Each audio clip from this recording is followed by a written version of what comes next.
पार्थाय पार्थाय प्रतिबोधितां भगवता नारायणेन स्वयं व्यासेन ग्रथितां पुराणमुनिना मध्ये महाभारतम् अद्वैतामृतवर्षिणीं भगवतीम् अष्टादशाध्यायिनीम् अम्बा त्वामनुसन्धधामि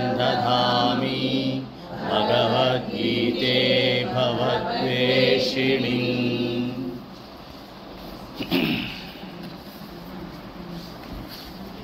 నిన్న మనం మహిమ గురించి తెలుసుకున్నాం కదా.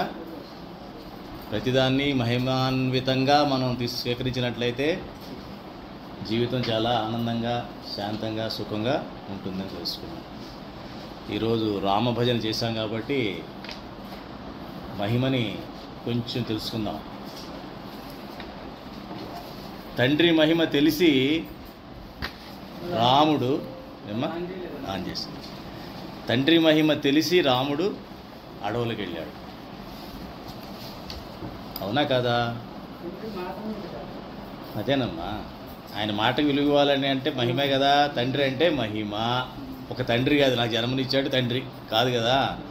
తండ్రికి విలువ ఇవ్వాలి, తండ్రి మాటకి విలువ ఇవ్వాలి అని అనుకుంటూ రేపొద్దున పట్టాభిషేకం అన్నా కూడా ఏది విలువైంది మనకు జనకు లౌకికంగా చూస్తే పట్టాభిషేకమే ముఖ్యం. మాట ఎవరికి కావాలి 10 మాటలు మాట్లాడతాం రోజుకి. మాట లెక్క చేస్తామా ఏమన్నా? మన నోటికి వచ్చిన మాటలు మాట్లాడతాం తెల్లారేసి. అవసరమా? తండ్రిగా ఏమనుకుంటాడు? క్షమిస్తాడుగా. అది విలువ, మహిమ. తండ్రి విలువ తెలిసినవాడు కాబట్టి శ్రీరామచంద్రుడు అడవులకు వెళ్ళిపోయాడు. ఇలా చూసుకోలేదు, ఇది పట్టాభిషేకం ఎక్కువ వెయిట్గా ఉంది, తండ్రి లేదు అడుగు భయం కాదులే బావాయారు అలా. అలాగే సీత భర్త మహిమ తెలుసుకుంది కాబట్టి వనవాసానికి వెళ్ళింది. భర్త మహిమ తెలిసింది కాబట్టి వనవాసానికి వెళ్ళింది. ఆవిడకేం కండిషన్ లేదు కదా. ఏమన్నా దశరథుడు కండిషన్ పెట్టాడా? నీతో పాటు నీ భార్య కూడా అడవులకు వెళ్ళాలి అని చెప్పారు ఎవరన్నా? అది అత్తగారైనా సాధించిందా? మీ ఆయన ఉంటే నువ్వు అక్కడ ఉండాలి కానీ ఇక్కడ ఉంటావు అంతఃపురంలో అని ఉండమనే చెప్పింది ఆవిడ. పోనీ అయోధ్య ప్రజలు ఏమన్నా అన్నారా? పోనీ శ్రీరామచంద్రుడు రమ్మన్నాడా? తను బయలుదేరితే కూడా ఏమన్నాడు?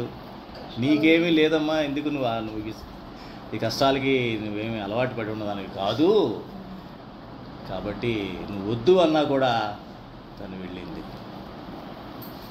అందుకని యుగాలైనా కూడా వాళ్ళ పేర్లు, వాళ్ళ చరిత్రలు మనం వివాహ మహోత్సవ సందర్భంగా ప్లస్ రాముడు భజన చేశారు కాబట్టి నాకు ఎందుకు ఆ మహిమ చెప్పాలనిపించి చెప్తున్నానమ్మా. సందర్భం వచ్చింది కాబట్టి. అలా ప్రతిరోజు మీరు మహిమను చూడండి. ప్రతి చోట కూడా ఎప్పుడైతే మహిమను చూస్తారో మన జీవితానికి ఒక అర్థం ఉంటుంది. లేకపోతే అది ఎక్కడో జంతువుకి జీవితానికి మన జీవితానికి దగ్గర సంబంధం కనిపిస్తూ ఉంటుంది. ఏమిటి దానికి నాకు పెద్ద తేడా కనిపించట్లేదు లైఫ్లో అనిపిస్తుంటుంది. ఏదో మనం బట్టలు వేసుకుంటే అది వేసుకోదు కానీ పెద్ద చిన్న తేడాలు తప్ప పెద్ద తేడాలు అనిపించదు. ఎప్పటి వరకు ఈ మానవ జీవితం యొక్క, మానవ శరీరం యొక్క, ఈ జీవితం యొక్క మహిమ తెలియనంత వరకు. మరి ఈ రోజుల్లో చూద్దాం అలా జరుగుతుందా? హస్బెండ్ ఎక్కడికైనా ట్రాన్స్ఫర్ అయితే నేను వెళ్ళరాయా, నీ తిప్పలు పడి నేను ఉంటానంటారు. అదే అంటే పిల్లలు చూసుకుంటూ ఉంటానంటారు, ఏదో చెప్తారు. ఏదో కథలు అలా సపోర్ట్ కావాలి, మా అమ్మ వాళ్ళు పక్కనే ఉన్నారు, మా అక్క వాళ్ళు పక్కనే ఉన్నారు, ఇట్లా ఏదో చెప్తూ ఉంటారు. అవునా కదా? ఇవన్నీ ఏంటంటే మన యొక్క జీవితంలో మహిమ ఎప్పుడైతే పోతుందో దాని యొక్క విలువ కూడా రోజు రోజుకి పడిపోతుంది. మహిమ లేని చోట విలువ పడిపోతుంది కానీ పెరగదు. దాని విలువ పెరగదు. అందుకనే కుటుంబం విలువ వెళ్ళే కొద్దీ పెరగకుండా తరిగిపోతుంది. మహిమ గ్రహించకుండా మనం ఉన్నాం కాబట్టి జరుగుతోంది ఇది. చూసారా మహిమ ఎంత ముఖ్యమైనదో?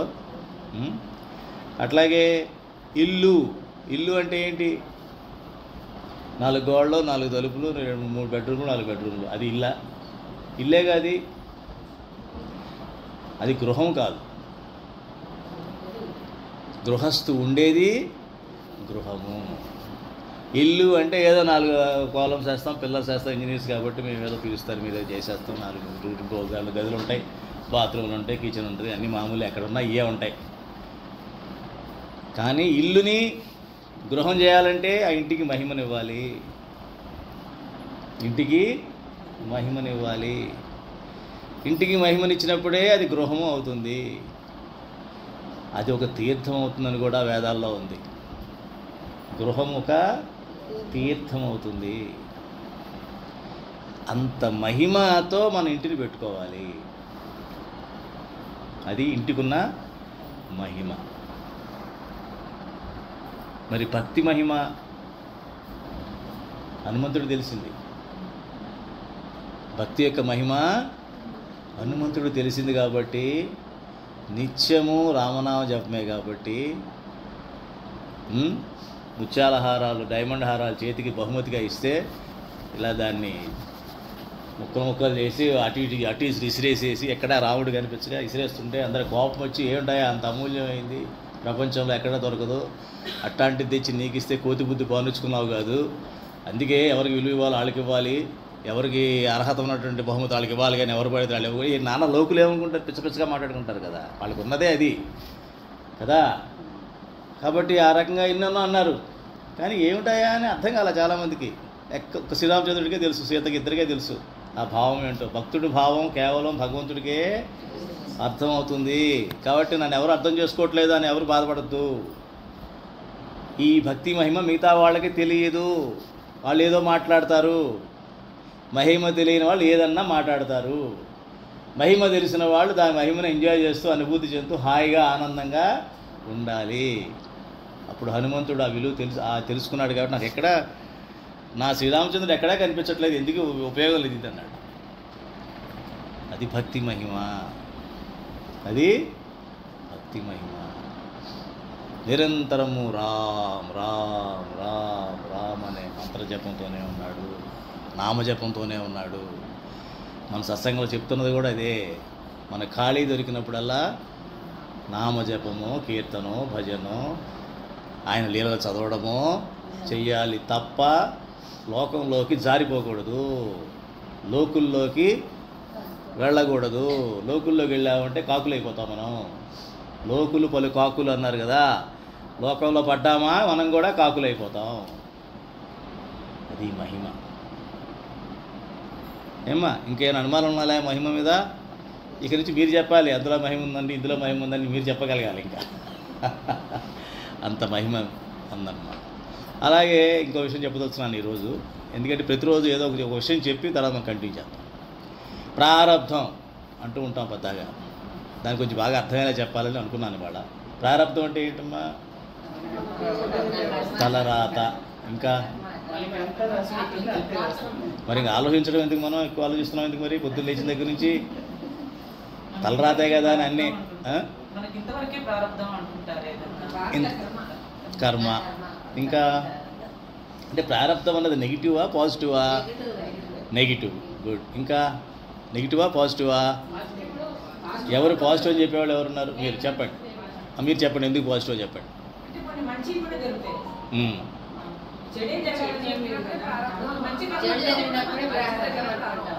కరెక్ట్. అంతేనా? మీరు కూడా అదే చెప్తున్నారా? ఆవిడ చెప్పిందేనా వేరే చెప్తున్నారా? అదే ఆవిడ చెప్పేది, అదే సుఖం వచ్చినప్పుడు కూడా అది ప్రారంభమే కదా అంటున్నారు. ఆవిడే మీరు చెప్పేది ఒకటి. కరెక్ట్. మీరు చెప్పింది ఏంటి? జనరల్గా మనం దేనికి వాడతాం? నెగిటివ్గా వాడతాం.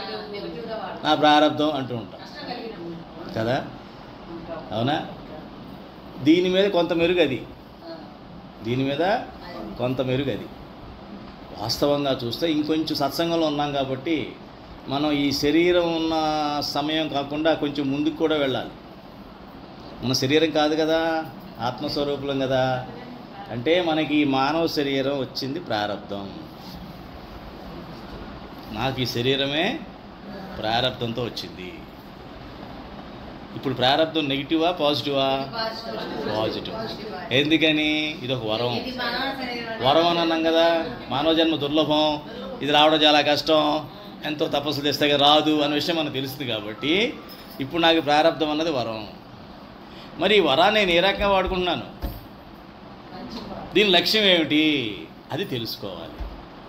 అంటే భగవంతుడు మనకిచ్చిన ప్రారంధాన్ని మంచిగా నా లక్ష్యానికి అనుగుణంగా వాడుకుంటావని మనకి ఇది ఇచ్చాడు, ఈ ప్రారంధాన్ని. దాంతోపాటు ఎండ ఇచ్చాడు, వాన ఇచ్చాడు కదా. ఎండలో ఎండిపోతాం, వర్షంలో తడిసిపోతాం, చలిలో వణికిపోతాం. చలిలో వణికిపోయినప్పుడు అదే ఏంట్రా చలి అంటుంటాం, ఏదో తప్పు కప్పుకుంటాం. ఎండ వస్తే ఎండ ఎక్కువైపోయింది తిట్టుకుంటాం, వర్షం వస్తే వర్షం ఎక్కువైపోయింది. అది ప్రారంధ, అది మన బాధలు. అవి ప్రారంధ బాధలు కావచ్చు, సుఖాలు కావచ్చు, సంతోషాలు కావచ్చు. మీరు అన్నట్లుగా ఏదైనా సరే నా మనసుకు కలిగేటువంటి సుఖం, సంతోషం, దుఃఖం, ఆనందం ఇవన్నీ కూడా అదొక ప్రారంధం. రెండో ప్రారంధం బంధాలు. నేను ఎక్కడ పుట్టాలో, ఎటువంటి పరిస్థితిలో పుట్టాలో, ఎటువంటి పరిస్థితిలో పుడితే నా కర్మలు నేను ఈజీగా కడుక్కునే అవకాశం ఉంటుందో, ఆ పరిస్థితుల్లో నేను ఎలా ఉండాలి, అటువంటి బంధాల్లో మనం పెడతాడు భగవంతుడు. అది కూడా ప్రారంధ బంధాలు. ఆ ప్రారంధ బంధాలని మళ్ళీ నా చేతిలో ఉంది. అది పాజిటివ్గా మార్చుకోవాలా, నెగిటివ్గా మార్చుకోవాలన్నది మళ్ళీ నా బుద్ధిని ఉపయోగించి చేసుకోవాలి. నా బంధాల్లో నేను ఎట్లా ఉంటే నేను ప్రారంధాన్ని చక్కగా నేను ఇచ్చిన ప్రారంధాన్ని తీసుకుంటూ ముందుకెళ్తాను.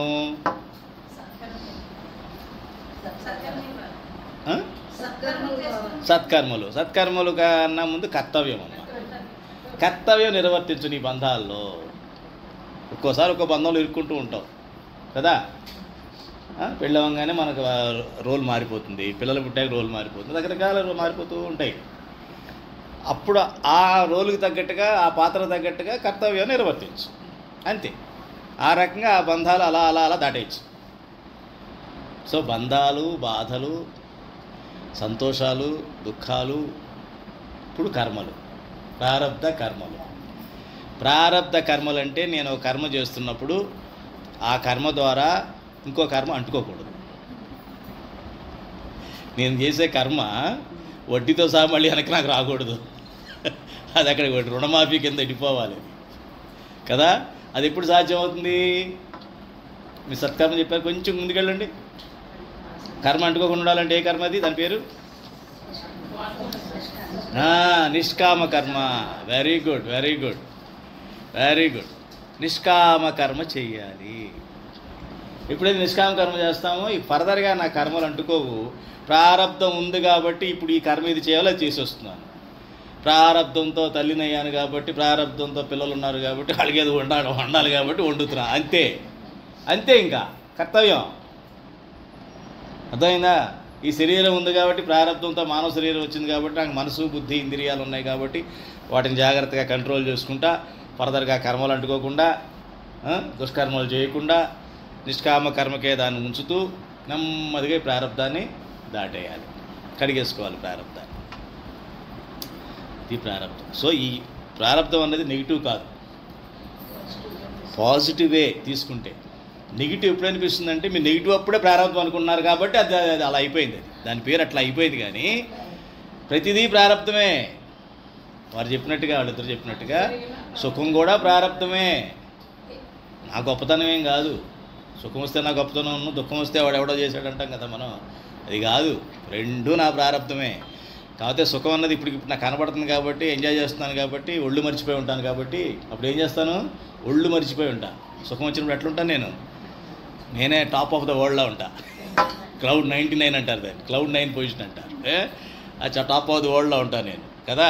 అప్పుడు ఏం గుర్తురాదు కాబట్టి ప్రారంభం అనుకోం. దుఃఖం వచ్చినప్పుడు చాలా కిందకి వెళ్ళిపోయి ఉంటాను. మిగతా వాళ్ళందరూ అందరు పైన ఉన్నట్టు నేను కిందకి వెళ్ళిపోయినట్టు ఫీల్ అవుతాను. గోతిలో ఉన్నట్టు అనుకొని అప్పుడు ప్రారంభం అని అరుస్తూ ఉంటాం. కాబట్టి ప్రారంభాన్ని ఇప్పుడు కూడా నెగిటివ్గా తీసుకోవద్దండి, అది పాజిటివే. ఈ శరీరమే ప్రారంభంతో వచ్చింది. ఈ ప్రారంభాన్ని తగ్గ అంటే శరీరం ఎందుకు వచ్చింది? ఒక లక్ష్యంతో వచ్చింది. ఆ లక్ష్యం ఏమిటి? ముక్తి పొందడానికి కోసం వచ్చింది. ముక్తి సాధన కోసమే ఇది వచ్చింది. ఈ శరీరం భగవంతుడు నాకు ఇచ్చాడు. లేకపోతే ఏ శరీరం ఇచ్చినా కూడా అన్నీ నడిచిపోతాయి. కానీ ఈ శరీరమే ఎందుకు ఇచ్చాడు అంటే నాకు భగవంతుడు ముక్తి సాధనకి ఒక ఛాన్స్ ఇచ్చాడు. అందరూ ఇంట్లో బయట పొలం పనులు లేకపోతే వాళ్ళ వృత్తి పనులు చేసుకుంటున్నారు. నన్ను మటు స్కూల్లో వేశారు ఇంట్లో. ఎందుకని? వీడియో కొంచెం చదువుతున్నాడు బాగానే, వీడు ఏదో కొంచెం వీడు ఇక్కడ అనవసరంలే, వీడు జంతువుతో సమానం, జంతువుల మధ్య చెట్ల మధ్య తిరగలేడు వీడు ఆ మట్టిలోనూ, వీడిని కొంచెం అటు పంపిద్దామని చెప్పి చదివించారు. అట్లాగే భగవంతుడు కూడా మనల్ని ఎంచుకొని ఈ ప్రారంభం కూడా మనకి మనిషి శరీరం ఇచ్చి, వీడికి జంతువు క్రిమికీటకాలు వద్దులే, వీడికి ఒకసారి మనిషి పాపం చాలా తిప్పలు పడ్డాడు ఇన్నాళ్ళను, అడుగుతున్నాడు కదా ఒక శరీరం ఇచ్చేద్దాం అంటే మరి ఏమిద్దామని అడిగిస్తే ఈ కర్మలు బట్టి వీడికి ఇక్కడ పడేయండి అన్నారు. సరే ఇలా స్త్రీయా పురుషుడా ఇక రకరకాలుగా ఏ ఇంట్లో పడేయాలి, ఎలా పడేయాలి, వాడి కర్మ ఎట్లా ఉండాలి, ఇవన్నీ కూడా ఇవ్వడం జరిగింది. కాబట్టి ప్రారంధాన్ని చాలా జాగ్రత్తగా మంచిగా తీసుకోండి. అందులో నెగిటివ్ లేదు. ఆ ప్రారంధాన్ని ప్రతి క్షణం మీరు గుర్తు తెచ్చుకుంటూ మీ కర్మల్ని నిర్వర్తించండి. ఓకే అమ్మా? రైట్. అంతే. ప్రారంధ కర్మల్లో ప్రారంధం ఒకటి, సంచిత కర్మలు వేరే ఉంటాయి. సంచిత కర్మ అని చెప్పే కదా గొడవనని. ఆ గొడవను పోవాలంటే మరి భగవంతుడి సత్సంగంలో ఉంటే కూడా చాలా పోతుంటాయి. మళ్ళీ ఎక్కువ యాడ్ చేసుకోకూడదు, దాన్ని తగిలించకూడదు బయటకు వెళ్ళి మళ్ళీ. ఏమ్మా? ప్రాప్తం మనకి ఏది ప్రాప్తమో అది ప్రారంభం. ఎవరు? మీరా? ప్రారంధం అంటేనమ్మా దాన్ని మనం తప్పించుకోలేము, దాంతో పుట్టాం. ఇప్పుడే నల్లగా ఉన్నా, ఇంత ఎత్తున్నా, ఇంతలా ఉన్నా, నా కళ్ళులా ఉన్నాయి, నా ముక్కిలా ఉంది, నా జుట్టులా ఉంది. అది ప్రారంభం అంతే. దీన్ని మారుస్తానా? నేను మార్చగలనా? నా చేతిలో ఉందా? లేదు. అంటే ప్రారంభం అంటే నేను ఎలాగైతే భూమి మీదకి వచ్చానో అలా ఉండవలసిందే. 20 ఏళ్ళు మంచి బాలుడిగా ఉంటాను, తర్వాత కుర్రాడుగా ఉంటాను, తర్వాత ముసలాండు అయిపోతాను, తర్వాత ఇంకా ముసలాండు అయిపోయి తర్వాత వెళ్ళిపోతా. అది ప్రారంభం.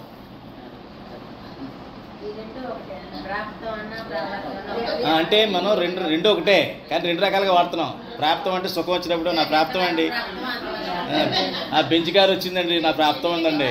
నాకు ప్రాప్తం ఉందండి, మీకు లేదండి, అందుకే నాకు బెంచ్ కారు వచ్చిందండి. మీ ప్రారంభం అండి, మీకు లేదు కారు అంటాం. ఇలా వాడుతున్నాం ఆ పదాన్ని. మనం ఆ పదాన్ని ఈ రకంగా వాడుతున్నాం. అప్పుడు నాకు ప్రాప్తం ఉందండి, అందుకు బెంచ్ కారు కొన్నాను. మీకు ప్రారంభం అండి, మీకు లేదు. అరే నీ గురించి చెప్పుకొని అక్కడ ఆగొచ్చుగా. అదే ఇంకా ఆనందం ఇంకా పెరగాలంటే ఎదుటి ప్రారంభం ఇంకా మార్చేయాలి. ఎదుటి ప్రారంభంలో పెట్టయితే వాళ్ళ ప్రాప్తం పెరిగిపోద్ది. వాళ్ళు నవ్వొస్తుంది ఇలాంటి చూస్తే కదా. అలా నవ్వుకోవాలి లైఫ్ని, ఏముండదు. సో ఇందులో పెద్ద సీరియస్నెస్ లేదు లైఫ్లో. Just make it laugh it అయితే. ఇంకా ఎన్ని క్వశ్చన్స్? క్లియర్ అయిందమ్మా? ప్రారంభం అంటే అమ్మా మీకు దాంతో వస్తామమ్మా. కొన్ని కర్మలు మనం చేయాల్సి ఉంటుంది, చేయాల్సిందే. అది ప్రారంధ కర్మలు అంటారు. అంటే ఏంటంటే మళ్ళీ ఒకసారి అందరూ ఒకసారి అర్థం కాని వాళ్ళు మళ్ళీ వినండి. ఇవన్నీ కూడా సంచిత కర్మలు, ప్రారంధ కర్మలు, ఆగామి కర్మలు అని 3 ఉంటాయి. ఈ భూమి మీద పుట్టిన మనిషిగా పుట్టినవాడు ప్రతివాడు ఏదో కర్మ చేస్తూ ఉండాల్సిందే. ఆలోచన కూడా ఒక కర్మే. ఆలోచన కూడా ఒక కర్మే. ఈ ప్రారంధ కర్మలు ఏంటంటే సంచిత కర్మ అంటే పెద్ద గొడవను అనమాట. లేదా ఒడ్లు మనం వేసుకునే వాళ్ళంగా పురిగట్టి మన గొడవలో పెడతాంగా. ఇంటికి కావాల్సిన ఏదో ఒకటి తెచ్చుకుంటాం, ఒక బస్తాన్ని తెచ్చుకొని వాడుకుంటూ ఉంటాం. ఇంటికి తెచ్చుకున్న బస్తాని ప్రారంధ కర్మలు అంటారు. అది మనం అనుభవించేస్తాం అనమాట. అది తినేస్తే అనుభవించేస్తుంటాం. సుఖం కావచ్చు, దుఃఖం కూడా కావచ్చు, ఏదన్నా అది ప్రాప్తం ఉండదు అంటారు. అది అంటే ఏదైనా కూడా అది ప్రారంధమే.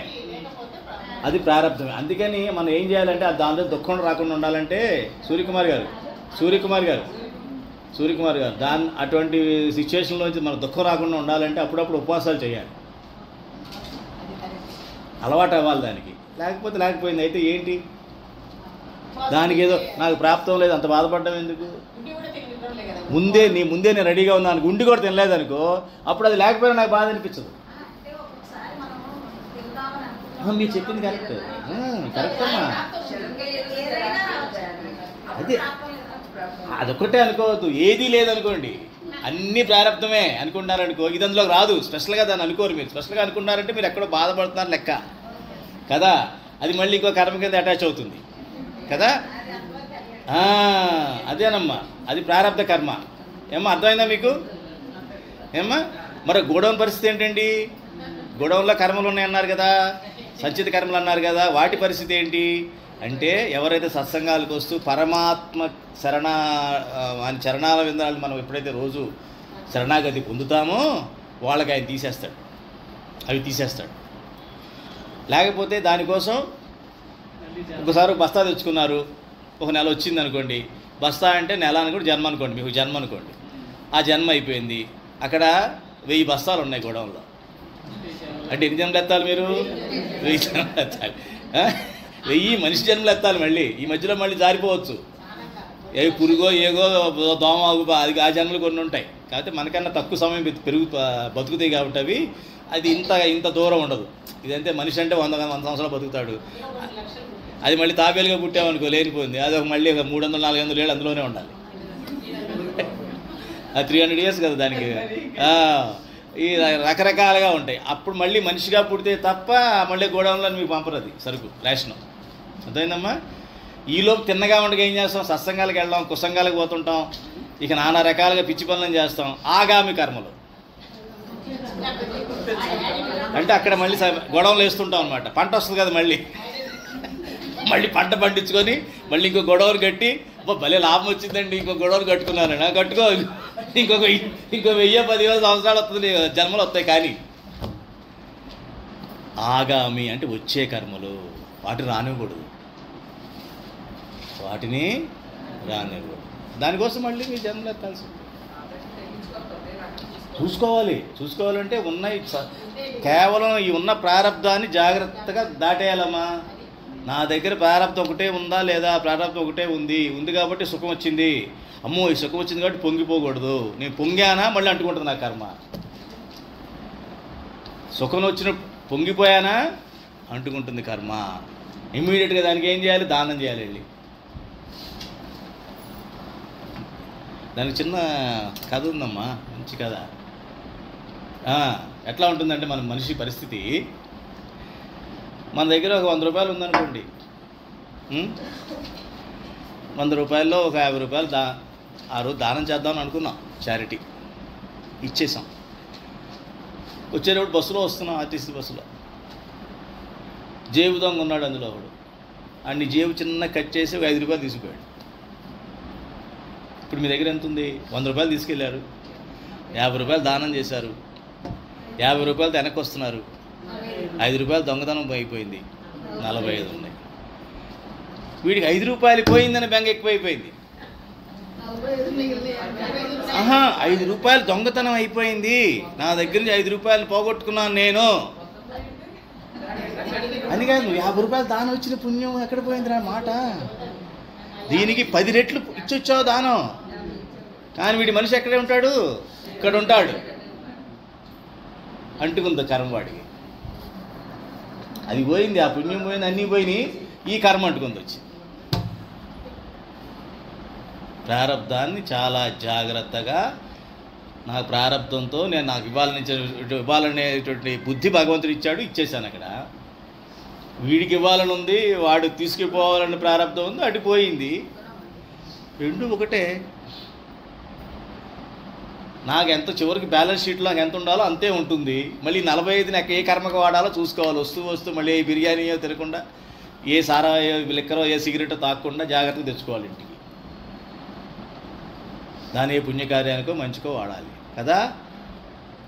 మధ్యలో షాపింగ్లు చేసి పిచ్చి కొనుక్కోకుండా ప్రారంధాన్ని కనుక మనం చాలా జాగ్రత్తగా ఇలా చేసినట్లయితే చాలా ఆనందంగా హాయిగా ఉంటుందమ్మా. మీ డౌట్ క్లియర్ అయిందా? ఇప్పుడు ఆ 50 రూపాయలు దానం చేశాడు పాపం, అది ప్రభుత్వం వచ్చిందా వీడికి? రాలా. 5 రూపాయలు పోయింది, 5 రూపాయలు 100 మంది చెప్తున్నాడు, రెడీగా ఉంటారు లోకులు. 5 రూపాయలు పోయిందండి, ఏదో ఆర్టీసీ బస్సులు అండి, ఫ్రీ వేసారండి, అందరూ ఎక్కేస్తున్నారండి, ఎవడు పడతాడు. నానా చెత్త జనం ఎక్కేస్తున్నారండి. ఏంటోనండి చూసుకోరు, కండక్టర్ ఉంటాడు, డ్రైవర్ ఉంటాడు, పోలీసులు ఉంటారు, ఎవరు పట్టించుకోరండి. పాడైపోయిందండి సమాజం, దేశం పాడైపోయిందండి. అస్సలు లాభం లేదు అని ఈ జేబు దొంగని వీడికి పోయిన 5 రూపాయలకి బస్సులో వాళ్ళందరూ బాధపడాలి. అప్పుడు కానీ వీడికి ఆనందంగా ఉండదు. 50 రూపాయలు ఇచ్చిన దానం కూడా వాడికి పోయింది కాదు, అక్కడ కూడా నేసుకుంటాడు. దిగేలోగా ఏం దేవుళ్ళు అండి, 50 రూపాయలు దానం ఇచ్చానండి, 5 రూపాయలు కాపాడలేకపోయాడు, దేవుడు అంటారేంటి అంటాడు. ఇదేంటి అక్కడ ఇచ్చినప్పుడు వచ్చి ఇక్కడ ఇచ్చి గంట కూడా కాలేదు, ఇచ్చి గంట అవ్వలేదు, నీకు ఏదో చిన్న ప్రాబ్లం వచ్చిందని దేవుడిని లేపేసావే. నీకు చిన్న ప్రాబ్లం రాగానే దేవుడిని లేపేస్తాం మనం. ఫస్ట్ లేపేసేది ఎవరిని? దేవుడిని లేపేయి. ఏమిటండి ఈ లోకం? ఏమిటి? ఏమన్నా అర్థం ఉందా ఇందులో? ఏమన్నా మూర్ఖత్వం కనిపించట్లా? మూర్ఖత్వం కనిపిస్తుందా లేదా? అది సత్సంగం యొక్క మహిమ. సత్సంగం మహిమ తెలిసిన వాళ్ళకి ఇది మూర్ఖత్వంగా అనిపిస్తుంది. లేకపోతే వాడితో పాటు మనం కూడా కూర్చొని, అవునండి ఇప్పుడైందండి, ఎలా అయిందండి, ఎలా కట్ చేశాడండి, ఎంత కట్ చేశాడండి, ఎంత దూరంలో ఉన్నారండి, ఎంత జేబు చూపించండి, ఎందుకే ఇన్ని అడుగుతున్నాను, నేను కూడా జాగ్రత్త పడాలి కదండి రేపు నుంచి. జేబు ఇక్కడ కుట్టించకూడదు, లోపల ఉండాలండి జేబు. ఇక ఎవడు సలహాలు ఆడిస్తూ ఉంటాడు, అది మన ఇంట్లో కూర్చోవాలి ఇలాగా. What a comedy.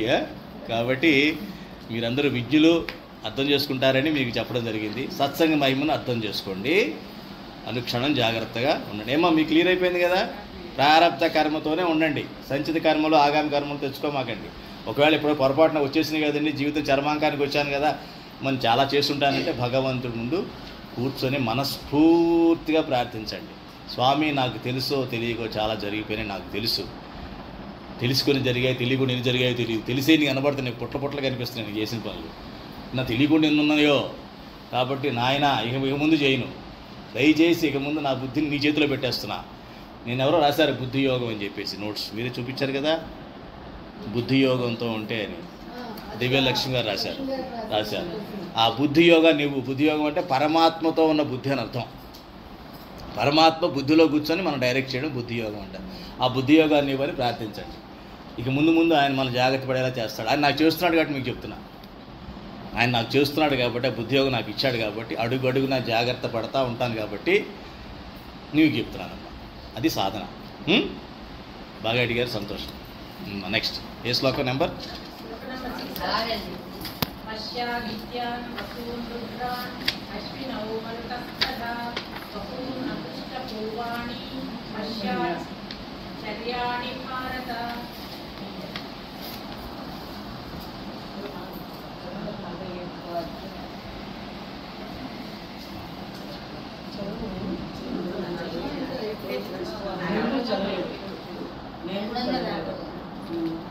ఏమ్మా తాత్పర్యం కనబడలేదా? మీరు చదివేయండి, లేకపోతే ఈ లోపు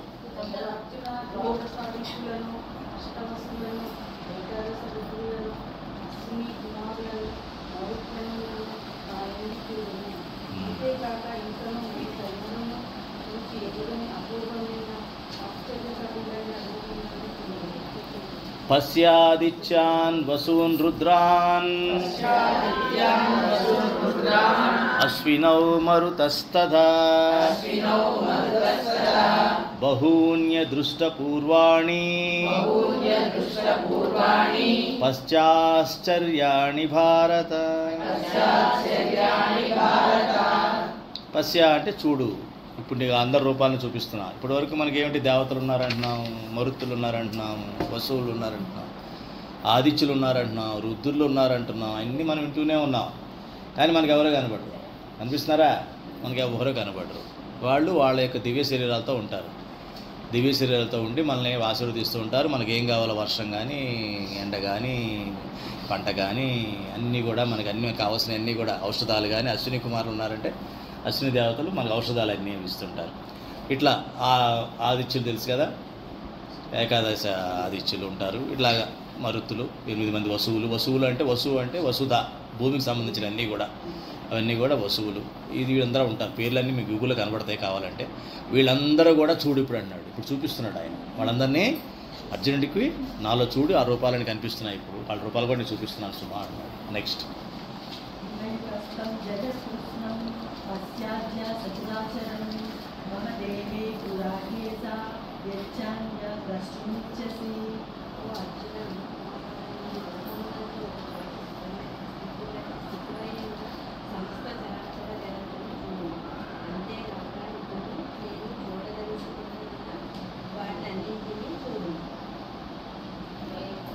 ఇహైకస్థం జగత్కృష్ణం పశ్యాద్య సచరాచరం మమ దేహే గుడాకేశ ఇచ్ఛాన్యద్రష్టుమిచ్చసి. అంటే సకల చరాచర, చర అంటే కదిలేవి, అచర అంటే కదలనివి, అంటే జడము చైతన్యము అని అర్థం. అంటే జంగమ స్థావరాలు అంటారు వాటిని. ఏ కదిలే వాటిని, జడమైన వాటిని, కదలని వాటిని, కదిలే వాటిని అన్నిటినీ కలిపి ఒకసారి చూడు, అన్నీ కనిపిస్తాయి నీకు అని చెప్తాను. Next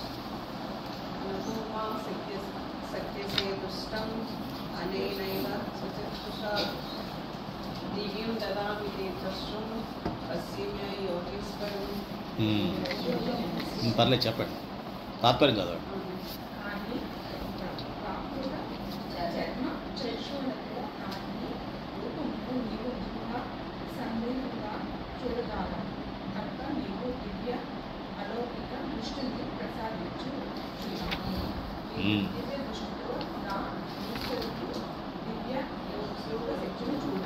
yes. నతు మాం శక్యసే ద్రష్టుం అనేనైవ స్వచక్షుషా దివ్యం దదామి తే చక్షుః పశ్య మే యోగమైశ్వరం. ఇందా మనం చెప్పుకున్నాం కదా, దివ్య దృష్టిలో ఏంది అవన్నీ మనం చూడలేము. మన యొక్క చక్షులతో, లౌకిక దృష్టితో అవన్నీ మనం చూడలేము. కాబట్టి ఆయన చెప్తున్నాడు అనమాట, నీకు దివ్య దృష్టి ఇస్తున్నాను, ఆ దివ్య చక్షువులతోనే నువ్వు వాటిని చూడు అని. అదృష్టం ఏంటంటే ఇక్కడ సంజయుడు చెప్తున్నాడు ధృతరాష్ట్రుడికి, సంజయుడు కూడా దర్శించాడు ఆ యొక్క దివ్య దృష్టి. ఎట్లాగైతే ప్రైమ్ మినిస్టర్తో పాటు వెనకాల వెళ్ళే సెక్యూరిటీ వాడికి కూడా అన్నీ అందుతాయో, అలాగే సంజయుడికి కూడా భాగ్యం కలిగింది. కలగల మరి సంజయుడికి కలిగిందంటే మరి ఎంత పుణ్యాత్ముడు అయి ఉంటాడో చూడండి. నెక్స్ట్ అమ్మా.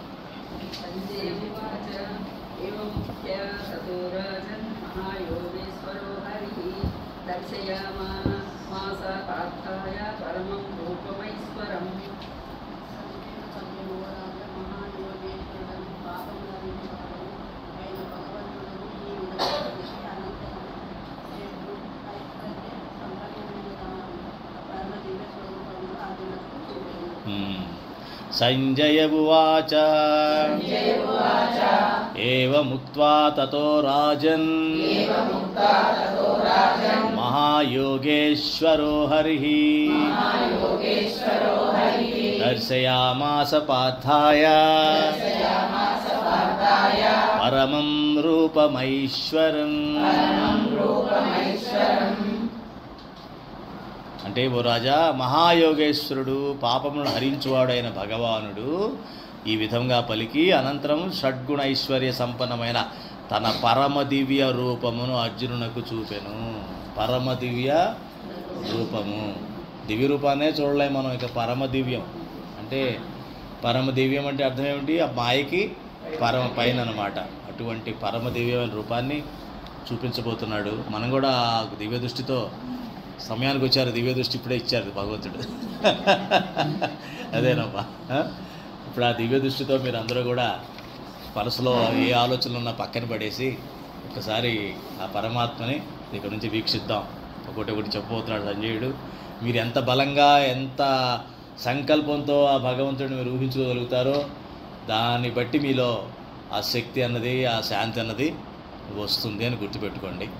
ఇక నుంచి ఎవరో చెప్తున్నాడు కదా, మీరు, శ్రీకృష్ణుడు, సంజయుడు, అర్జునుడు నలుగురే ఉండాలి మీ దృష్టిలో.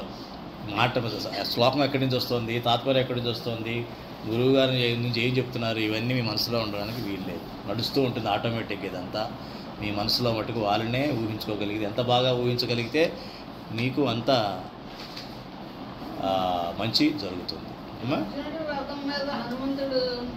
అవును, కపిధ్వజుడు. అవునమ్మా, కపిధ్వజుడు.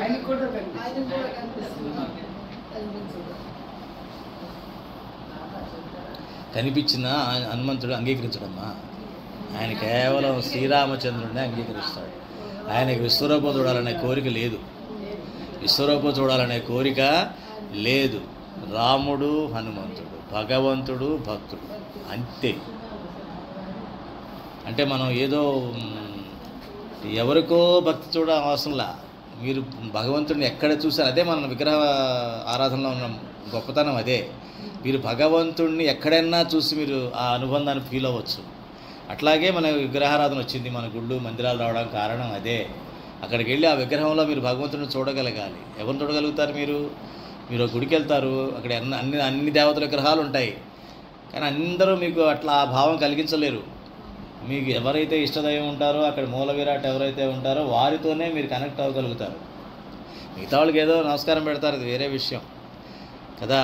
కాబట్టి మీరు ఇష్టదైవాన్ని మీరు ఎవరైతే ఆ విగ్రహంలో చూడగలిగి మాట్లాడగలుగుతారో అది సాధన కరెక్ట్ అయినట్లు లెక్క.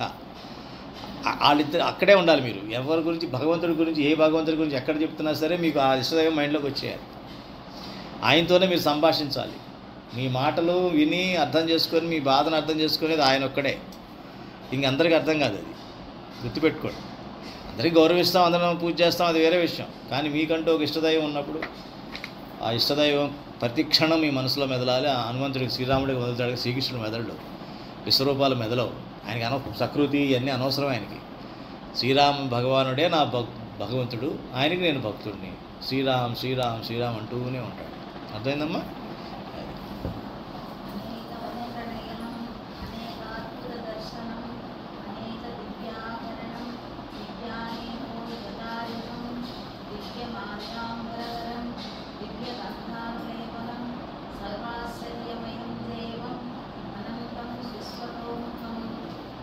అర్జునుడు చూసిన పరమేశ్వరుని విరాట్ రూపమునంతరి, విరాట్ విశ్వరూపమునంతరి, ముఖములు అనంతము, నేత్రములు అసంఖ్యాకులు, అందరి దృశ్యములు అద్భుతములైన ఆ రూపము అనేక దివ్యాభరణ స్వరూపము.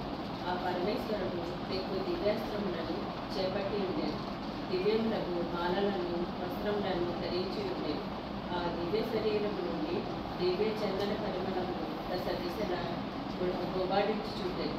ఆ రూపము సర్వాశ్చర్యకరం, అనంతము, సర్వతోముఖము, అనేక వక్త్ర నయనం, అనేకాద్భుత దర్శనం, అనేక దివ్యాభరణం, దివ్యానేకోద్యతాయుధం, దివ్యమాల్యాంబరధరం, దివ్యగంధానులేపనం, సర్వాశ్చర్యమయం దేవం అనంతం విశ్వతోముఖం. అనంతం, అనేకమైన అద్భుతాలు. ఒక అద్భుతం కాదు, ఒక అద్భుతానికే మనం ఆహా అని ఆగిపోతాం. అట్లా అనేకమైన అద్భుతాలు. కొంచెం కళ్ళు అలా తిప్పితే ఒక అద్భుతం, మళ్ళీ ఇటు తిప్పితే ఇంకో అద్భుతం. అంటే మనకి గ్రహించలేనటువంటి అద్భుతాలు ఎన్నో జరుగుతున్నాయి, అట్లా కదలాడుతూ ఉన్నాయి. ఎన్నో ఆయుధాలు ఉన్నాయి, ఎన్నెన్నో ఆయుధాలు ఉన్నాయి చేతి నిండా. అలాగే మాలలు, వజ్రాలు, వైఢూర్యాలు, కెంపులు, అవన్నీ కూడా విలువైనవి కూడా ధరించున్నాడు ఆ పరమాత్మ. మొత్తం ఐశ్వర్యం. అట్లాగే అనంతమైనటువంటి ముఖాలు, ఎన్ని ముఖాలు ఉన్నాయో లెక్కలేదు. అనంతమైనటువంటి చక్షువులు, ఎన్ని కళ్ళు ఉన్నాయో అర్థం కాదు. అటువంటి విపరీతమైనటువంటి అద్భుతంతో ఉన్నటువంటి రూపం ఆ విశ్వరూపం. అంటే ఆ సుగంధ పరిమళాలు, ఆ గంధం యొక్క పరిమళాలు, ఒక పక్కన సుగంధము, ఒక పక్కన పువ్వులు, వాటి యొక్క పరిమళాలు అంత పరిమళభరితంగా ఉంది. ఆ కళ్ళకి ఒక రకమైనటువంటి తేజస్సు కనిపిస్తోంది. ఆ యొక్క నగలు ఏదైతే వేసుకున్నారో ఆయన ఆభరణాలు ఏవి ఉన్నాయో అవి దగదగా మెరుస్తూ ఒక రకమైనటువంటి కాంతిని వెదజల్లుతున్నాయి. దానితో మనలో ఉన్న దోషాలన్నీ కూడా పోతాయి అన్నమాట. అట్లా అంత ఇదిగా మనల్ని కదిలింపు చేస్తుంది. ఆశ్చర్యంతో అలా మనం ఉండిపోయి మనల్ని మనం మర్చిపోయే స్థితి ఇది. మనల్ని మనం మర్చిపోయేటువంటి స్థితి. ఈ స్థితిని మనం పదే పదే గుర్తు తెచ్చుకుంటూ, ఎందుకనే మానసిక పూజ చాలా ముఖ్యమైనది. ఈ మానసిక పూజని చేయండి. ఈ శ్లోకాలను పదే పదే చదువుకుంటూ ఆ యొక్క విశ్వరూపం ఉన్నటువంటి పరమాత్మని ఈ విశ్వమంతా వీక్షించండి. అంటే ప్రతి చోట ఆయన మనకు కనబడుతున్నట్టు లెక్క, ఆయన మనం చూస్తున్నట్టుగా, అంతా ఆయన ముఖంగా ఉన్నట్టుగా, అంతా సుగంధభరితంగా ఉన్నట్టుగా, అన్ని చోట్ల ఆయన యొక్క వెలుగులు ఉన్నట్టుగా, ప్రతిదీ ఆయన వెలుగే, ఆయన వెలుగు లేని ప్రదేశం అంటూ లేదు అని అనుకుంటూ మీరు ఆ యొక్క అనుభూతిని పొందండి. మానసిక పూజ చేయండి. 2 శ్లోకాలు ఇక నుంచి చెప్పేదంతా కూడా మీ యొక్క ఓపిక. అమ్మా తర్వాత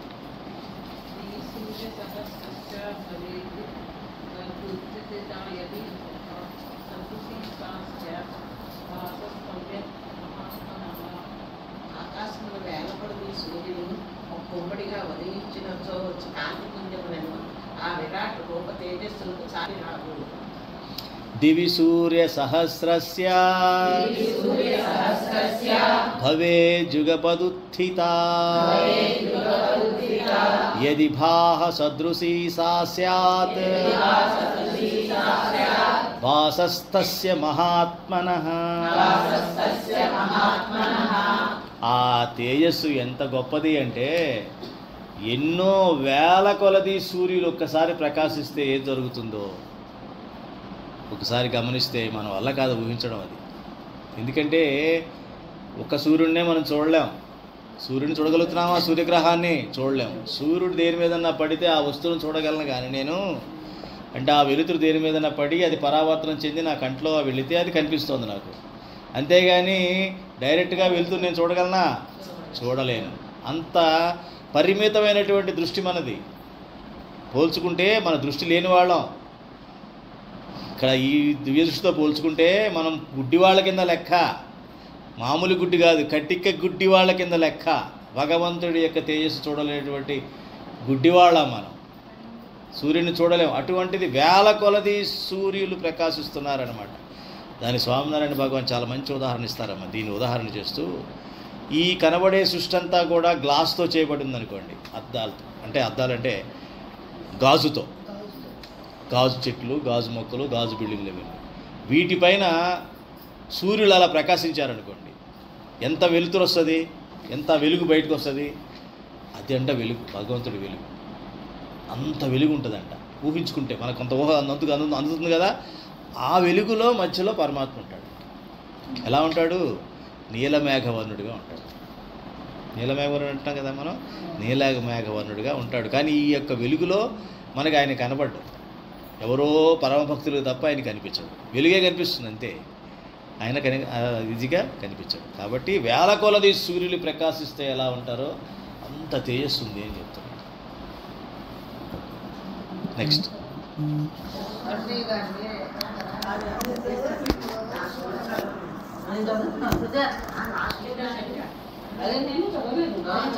చదవండి అమ్మా. తత్రైకస్థం జగత్కృత్స్నాం ప్రవిభక్తమనేకధా అపశ్యద్దేవదేవస్య శరీరే పాండవస్తదా. అర్జునుడు ఆ దేవాది దేవుని శరీరం నందు అసంఖ్యాకములైన వివిధ బ్రహ్మాండములు వేర్వేరుగా ఒకే చోట కేంద్రీకృతమై ఉన్నట్లు చూచెను. తత్రైకస్థం జగత్ కృష్ణం ప్రవిభక్తమనేకథా అపశ్యద్దేవదేవస్య శరీరే పాండవస్తదా. ఆ దేవాది దేవుని శరీరం నందు అసంఖ్యాకములైన వివిధ బ్రహ్మాండములు. అనంతకోటి బ్రహ్మాండ నాయక అంటాం కదా మనం. అసలు అనంతం అంటేనే లెక్కలేదు. మళ్ళీ అనంతకోటి బ్రహ్మాండాలు, అన్ని బ్రహ్మాండాలు ఒకే దగ్గర కనిపిస్తున్నాయి ఆయనకి. సృష్టి అంతా ఎక్కడెక్కడో ఉన్నది కూడా ఒక దగ్గర అన్ని ఒక దగ్గరికి చేరినట్టుగా కూడా మనకి ఆయన కనిపించిందనమాట. బ్రహ్మాండం అంటే తెలుసు కదా. ఎన్ని లోకాలు బ్రహ్మాండంలో? 14 లోకాలు. 14 లోకాలని కలిపి ఓ బ్రహ్మాండం అంటారు. ఆ బ్రహ్మాండం మధ్యలో ఉండే లోకం ఏమిటి? బ్రహ్మాండంలో మధ్యలో ఉండే లోకం ఏమిటి? భూలోకము. అందుకనే ఆయన యొక్క బొడ్డు దగ్గర, నాభి దగ్గర ఉంటుంది భూమి. ఈ పైన ఊర్ధ్వలోకాలు 6 ఉంటాయి. ఈయన ఊర్ధ్వలోకాలు అంటారు. ఊర్ధ్వలోకాలు 6 ప్లస్ భూమితో కలిపి 7. ఈ 7 కింద ఇంకో 7 ఉంటాయి. 7 అధోలోకాలు. మొత్తం 14 లోకాలు ఉంటాయి.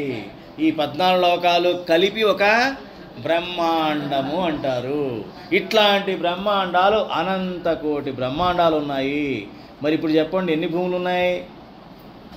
బ్రహ్మాండంలో ప్రతి బ్రహ్మాండంలో ఒక భూమి ఉంది అని కదా. మరి ఇలా అనంత కోటి భూములు ఉన్నాయి. కాబట్టి మనది ఒకటే భూమి అని అనుకోవద్దు సుమా. అలా అనుకుంటే నేను దేవుణ్ణి అయిపోతాను, దేవతలు అయిపోతాను. ఇక్కడ నేను ఏదో ఈ భూమి మీద పురుగులు అంటుండే అంతే. ఇలాంటి భూములు ఎన్ని ఉన్నాయో, ఇట్లాంటి భూములు అనంతకోటి బ్రహ్మాండంలో ఎన్ని ఉన్నాయో తెలియదు. మొన్న ఎవరో చెప్తున్నారు, న్యూస్ ఐటమ్ వచ్చింది, ఎవరో పంపించారు. డైనాసర్స్ ఇప్పుడు లేవు కదా, ఎన్నో మిలియన్ సంవత్సరాల క్రితం కదా అంటే ఈ భూమి మీద కాదంట. అది ఏదో అదేదో భూమి దాని పక్కన అది అని చెప్తున్నాడు వాడు సైంటిస్టులు. మన భూమి మీద కాదు అది. చూడండి, మనకు అన్నీ భూమి మీద అయిపోవాలి, మనకు అన్నీ ఈ జన్మలో అయిపోవాలి. అన్నీ లోకంలో అన్నీ ఎంజాయ్ చేసేయాలి, పుణ్యం కూడా వచ్చేయాలి, ముక్తి కూడా వచ్చేయాలి. అన్నీ ఇక్కడే ఈ భూమి మీద ఈ శరీరంతో అయిపోవాలి. అన్నీ అంత టైం లేదు మాకు. ఒరే స్వామి, అంత కూడా భూములు ఉన్నాయిరా బాబు, నువ్వు ఏడపడతావు ఎవడో తెలుసు. రేపు పొద్దున ఏ భూమి మీద పుట్టావో, ఇప్పుడు ఏ భూమి మీద పుట్టబోతున్నావో, అక్కడే భగవంతుడు వస్తాడో. భగవంతుడు డైనాసర్స్ కొన్ని మిలియన్ ఇయర్స్ వెనకాల ఉన్నాయమ్మా అవి. జన్మలే జన్మలే. ఇక మన ప్రారంభం ఇది. 30 ఏళ్ళ క్రితం ప్రారంభం ఉందా? 30 ఏళ్ల క్రితం మనకి 10 ఏళ్ల క్రితం కూడా లేదు, 15 ఏళ్ల క్రితం కూడా ప్రారంభం లేదు. ప్రారంభాలు పెరిగిపోతున్నాయి. ప్రారంభాలు తగ్గించుకోవయ్యా నువ్వు పక్కన చెప్తూ మళ్ళీ పెంచేస్తున్నాడు భగవంతుడు. మళ్ళీ లేనిపోయి కర్మలు అంటుకుంటున్నాయి పిచ్చ పిచ్చయన్నీ చూసి. అవునా కదా? ఎంత డేంజర్ అర్థమైందా ప్రారంభాన్ని జాగ్రత్తగా దాటడం. అందుకనే భవసాగరం అంటారు ఈ సంసారాన్ని. అందుకనే కేవలం సత్సంగం పరమాత్మని మనం ఆశ్రయిస్తేనే, నువ్వు చెప్పా కదా, గిట్టలాగా అయిపోతుంది అది. ఫోన్ సాగరం గిట్టలాగా అయిపోతుంది. కాబట్టి ఇప్పుడు మనకు కష్టం అమ్మా, మనం సుఖాలు అనుకుంటున్నాం, ప్రారంధాలు పెరిగిపోతున్నాయి. నీకు తెలియట్లా. చాలా జాగ్రత్త, సుఖం పెరిగే కొద్ది జాగ్రత్తగా ఉండమంటారు. అందుకే కష్టం ఎలా జాగ్రత్తగా ఉంటావు నువ్వు. రోగం వస్తే పచ్చింది ఎవరు చెప్పక్కల, నువ్వే చేస్తావు. అవునా కదా? జబ్బు వచ్చిందనుకో, లేదురా తిను, షుగర్ వచ్చిందనుకో, బాగా స్వీట్ తెచ్చి పెట్టిన తినరా అంటే వద్దు అంటావు కదా. రోగం వస్తే అందరూ మాట వింటారు. అందుకే భగవంతుడు అది పెడతాడు. వీడి లాభం లేదు, డిసిప్లిన్ లేదు వీడి ప్రారంధాన్ని దాటలేడు. కాబట్టి వీడికి నేను దయతరిచి ఒక షుగర్ ఇస్తాడు. ఒక షుగర్ ఆడు మొహాన్ని పడేస్తే పడుంటాడు. అందుకని ఆ ప్రారంధాన్ని ఆ రకంగా పనిష్మెంట్ ద్వారా ఇస్తాడనమాట. అవునా కదా? మీరు వెనక్కి తొంగి చూడండి ఎప్పుడైనా సరే, భగవంతుడు మన చేతులు అన్నీ పెట్టి పంపించాడమ్మా. వాటిని సద్వినియోగం చేసుకోమని జాగ్రత్తగా ఈ ప్రారంధాలని జాగ్రత్త సమయం, ఇది ఏది నీది కాదు, మొత్తం నీ ప్రారంభమే నీకు ఇచ్చా, జాగ్రత్తగా దాటుకురా అని చెప్పాడు. మనం ఎవడు అటు ఇటు చూడకుండా ఎవడు లేని గుట్టుకురేసేస్తాం లడ్డు ఒకటి కదా. ఎవరో చూడకపోతే మనం ఎవరో తెలియదు, చూస్తే ఇంకొకళ్ళం. అలా కాదు కదా. స్టోరీ తెలుసు కదా, చిన్న పిల్లాడిని చెప్పా కదా మీ కథ. మాస్టర్ వచ్చి చాక్లెట్ ఇచ్చి తినరండి అంటే ఎవరు చూడ తినమని చెప్పాడు ఆయన మాస్టర్. అందరూ తినేసి వచ్చారు, వాడు ఒకటి మట్టుకు వచ్చేసాడు, తినకుండా చాక్లెట్ తెచ్చేసాడు. ఇదేమిటో అందరూ తినేశారు కదా, నువ్వేం తినలేదంటే, ఎవరు చూడడం ప్లేస్ ఏముంది మాస్టర్ చెప్పండి, సత్సంగంలో మీరు చెప్పారు కదా గురువు గారు, భగవంతుడు అది ఇప్పుడు చెప్పారు, 1000 కొలది కళ్ళు ఉన్నాయన్నారు, 1,00,000 కొలది ఇవి ఉన్నాయన్నారు, ఆయన చూడడం ప్రదేశం ఎక్కడో నా వల్ల కాదలేదు అన్నాడు. అట్లాగనమాట. అట్లాగా ప్రారంధాలని మనం జాగ్రత్తగా దాటాలి. మనం దాటకుండా ఏం అడ్డుపడుతుంటుంది? మీరు బయట పెట్టగానే మాయ రెడీ దా సత్సంగం మళ్ళీ రేపు 5 వరకు లేదు, నో డౌట్. రేపు శుక్రవారం అస్సలు లేదు, 3 రోజులు లేదు. Come let us enjoy. నేను కూడా వెళ్ళేటప్పుడు చెప్తా హ్యాపీ వీకెండ్ అంట. గురువు గారు కూడా చెప్పారు హ్యాపీ వీకెండ్ అని. అదే గురువు గారు కూడా చెప్పారు హ్యాపీ వీకెండ్ అని. ఆయన చెప్పింది నా గురించే, దా అంటది మాయ. కాబట్టి ఏమ్మా, జగమే మాయ, అందుకనే జాగ్రత్తగా ఉండాలి.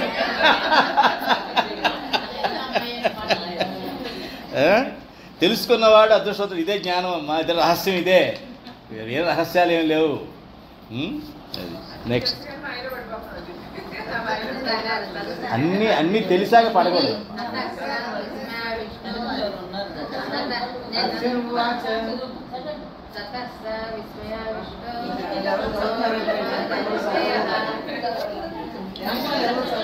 సైలెన్స్ సైలెన్స్ చదవండి, ఎవరో చదవండి.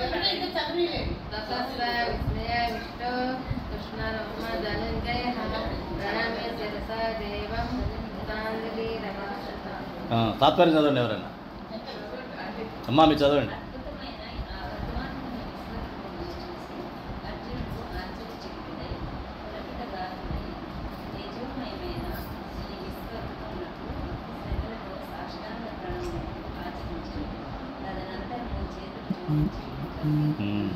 తతః స విస్మయావిష్టో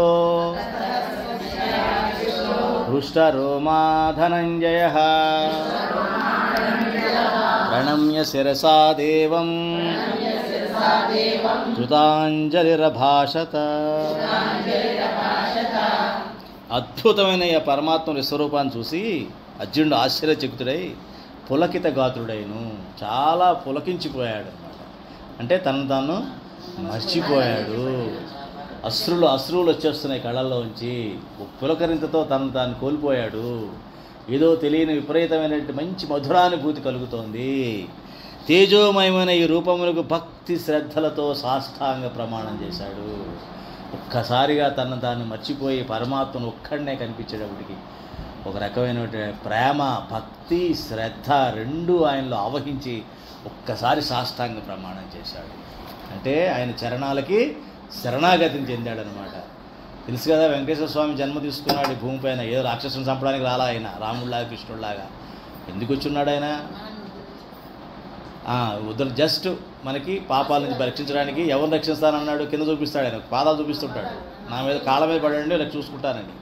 అది కలియుగంలో సింబల్ అనమాట. కలియుగంలో మనం కనుక ఈ మన ప్రారంధాలను దాటుకుంటూ, ఈ మాయను దాటుకుంటూ వెళ్ళాలంటే భగవంతుడి చరణాల తప్ప ఇంకొక మార్గం లేదు కలియుగంలో. ఆయన నామజపం నోటితో, మిగతాది శరణాగతి శరణాలకి. ఎందుకంటే అహం అన్నది లేకుండా ఉండాలి అర్థం. దాని అర్థం ఏంటంటే అహం అన్నది లేకుండా ఉండాలి. పరమాత్మ చరణాలంటే ఎక్కడో తిరుపతి వెళ్ళి ఆయన కాళ్ళ దగ్గర ఉంటాను చరణాలు ఏంటి?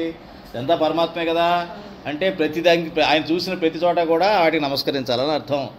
అందులో నారాయణ చూసి అందులో మనం అహం తగ్గించుకొని జాగ్రత్తగా దాన్ని అదే పవిత్రతతో, అదే భక్తితో వాటిని మనం ఇచ్చేయాలని, స్వీకరించాలి. వాటిని మనం ట్రీట్ చేయాలి, వాటిని మనం దర్శించాలి అని అర్థం అన్నమాట. అక్కడికి వెళ్ళినప్పుడు ఓకే, కాదంటలేదు. కానీ పరమాత్మని దర్శిస్తూ ఆయన చరణాలకి అంటే అహం లేకుండా ఉండాలి. అహమే మనం మాయ వైపు పంపించేస్తుంది అని చెప్తున్నాడు. ఇక్కడ ఆపేద్దాం ఇవాళ. రేపు అర్జున వారు చెప్పుకున్నాం. ఆ సత్సంగ దీక్ష చెప్పేసుకొని